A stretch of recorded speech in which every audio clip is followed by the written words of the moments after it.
Hello, this is a follow-up video for the suspension setup on the 1/16 Summit or E-Revo.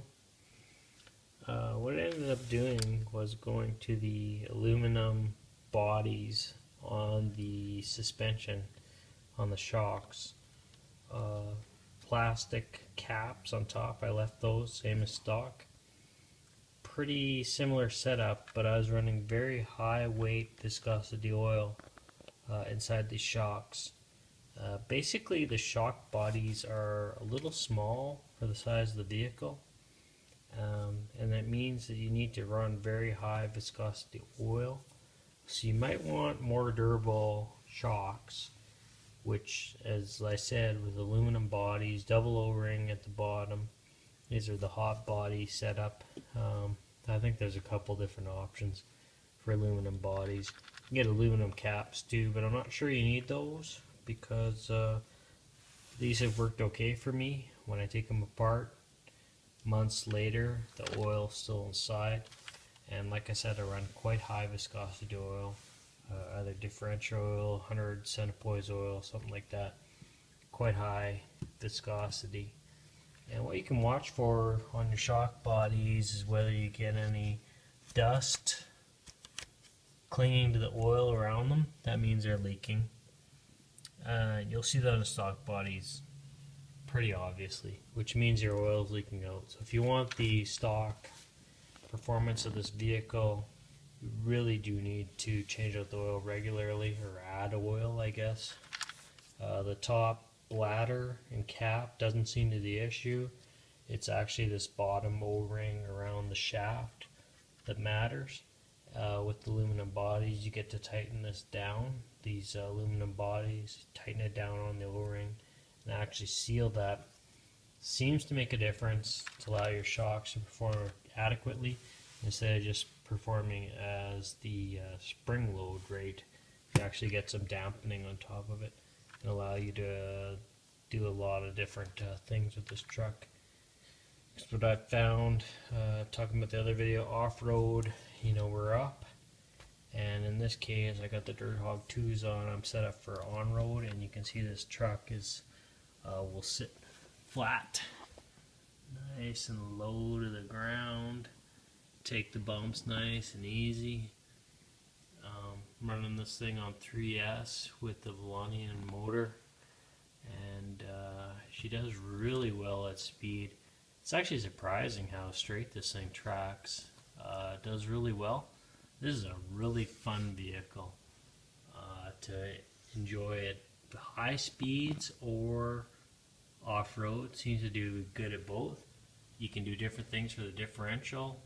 Right here I've got it open, but on the back you can take that differential apart and add the 100,000 centipoise oil to the back and see it spin. And I got a couple of videos like that. When you see it off-road, you give it some gas, both wheels go. It's actually pretty decent that way. So this quite a nice setup. And one thing I've learned to appreciate since the Hobby King motor is just the smoothness of the Traxxas system with this Volanian ESC, which seems to blow up really easily. High voltage, unfortunately, but on 2S it runs just fine. But it does run really smooth. The cogging is very minor, and the cogging allows for nice low speed starts on this truck. It's actually really decent overall. But anyways, this is the shock follow-up. And one other thing that we noticed with this truck overall, just to talk about it, is actually the center of weight. These type of lids, like I got here with the rally lid, where it's just got a lexan lid on the top. Big difference over the Traxxas Summit lid that comes stock with the exo cage. Way lighter. The center of gravity is lower, and you won't expect near as much flipping over. this lid here, you can see that on the truck. I got the dirt hogs on. The suspension's nice low down. This truck is set up for speed. 40-50 miles an hour easy. I'm planning on doing a speed run with this truck, but you can see how nice it sits. Aerodynamic, nice and low.